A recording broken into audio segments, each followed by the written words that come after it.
ప్రభా ఏమిటిది, ఎందుకు నా హృదయంలో ఈ ఖాళీ వచ్చింది? నేను మేలు చేశాను అనుకున్నాను, ఎవరికో మేలు చేయాలనుకున్నాను, కాదు నేను నా జీవితాన్ని పాటు చేసుకుంటున్నాను.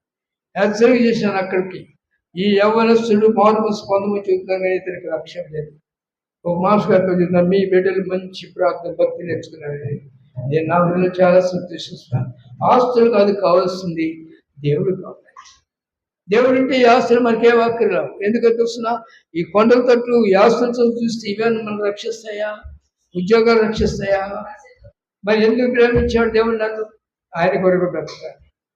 ప్రతి దీనికి ఏమైనా తక్కువ చేస్తాడా? ఏం తక్కువ వచ్చి కనుక ప్రేస్ వదరా. ఒకటి హెచ్చరిక ఏమిటంటే, నీవు లోకం నుంచి, లోక స్నేహం నుంచి బయటికి రాకపోతే, నీకు ఇవ్వబడిన సమయాన్ని సద్వినియోగం చేసుకోలేకపోతే చెరపట్టబడే ఉంటావు. చెరపట్టబడి ఉన్నప్పుడు నీ కన్నులకు ముసుగు వేయబడతాయి కనుక ఎప్పుడైతే